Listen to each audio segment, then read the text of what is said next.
Hello guys, welcome on Tesla Adventures.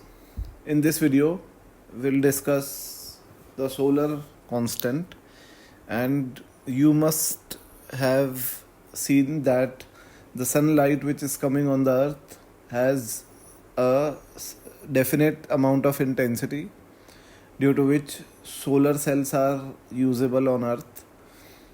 And we'll also discuss that why solar cells are not useful at Pluto, or we can say that why the satellites revolving around Earth are charged up by solar cells and why those satellites are useless at Pluto.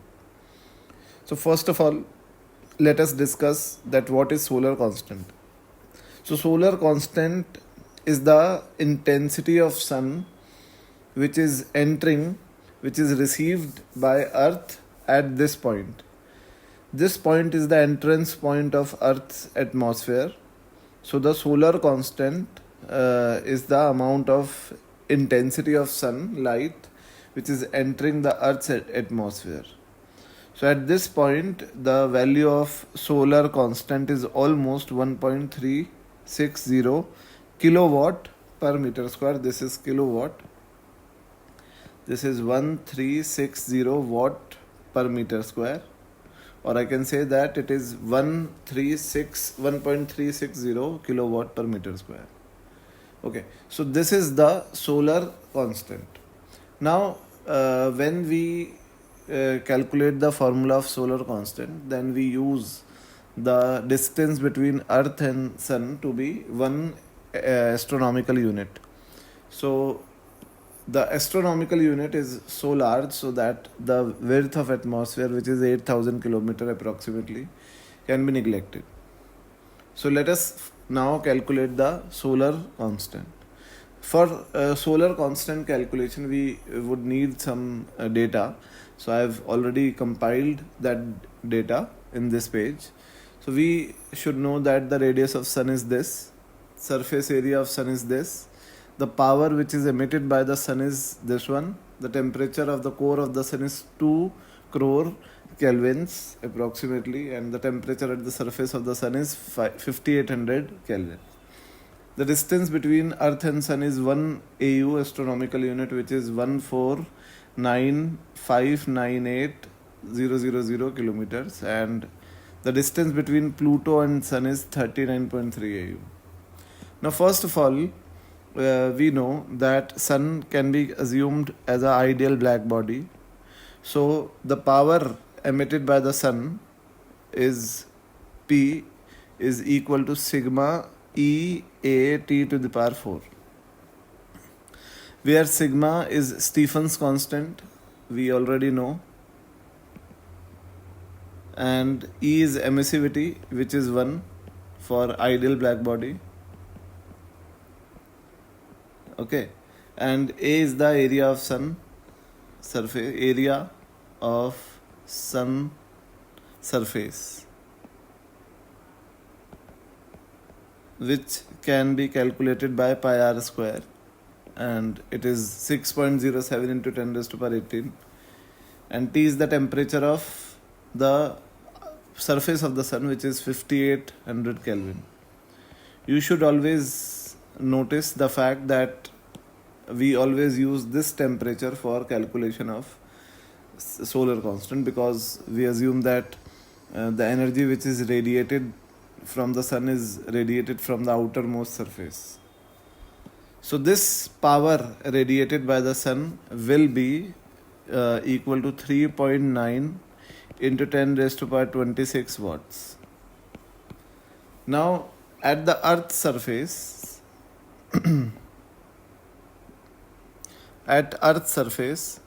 which is at a distance of 1 AU, so the intensity will be power upon 4 pi r square, where r is the distance between Earth and Sun.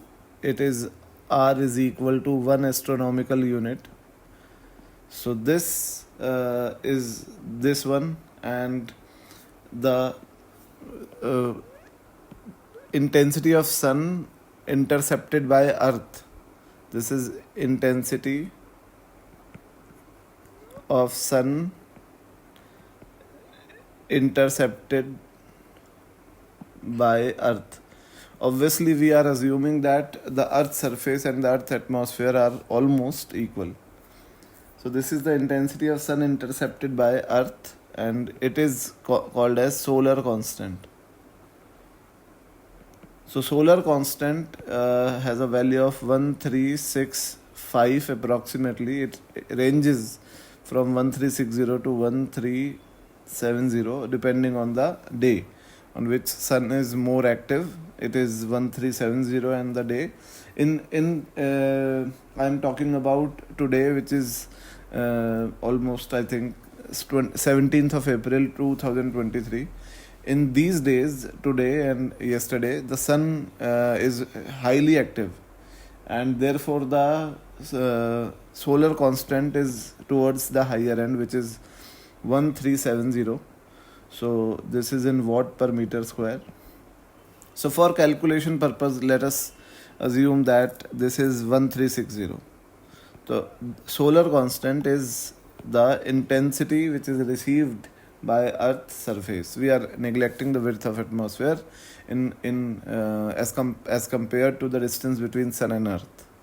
So solar constant is 1360 watt per meter square. Now we all know that the satellites which we use, the communication satellites or artificial satellites which we use around the Earth, are powered by solar cells, and the solar cell converts the sunlight into electrical energy which powers the satellite. So this is very useful on Earth surface because this intensity is sufficient enough so that solar cells may work. But at Pluto,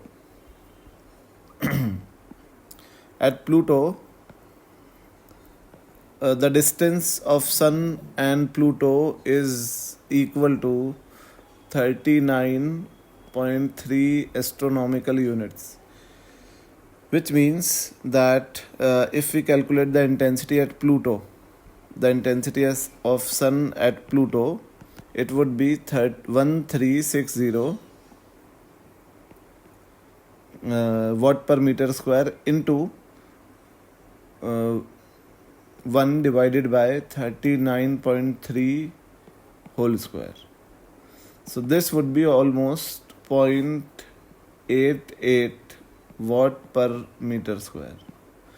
So you can see that the intensity of the sunlight at Pluto is not sufficiently large enough so that solar cells works on Pluto, and obviously hence the Pluto is the coldest planet in the system, or I'm talking about the planets which are 9 planets out of 9 planets. So Pluto is the coldest, and the solar cell powered satellites are not useful at Pluto. So NASA is launching a mission. In fact, they have launched already the mission in which will go very nearby to Pluto.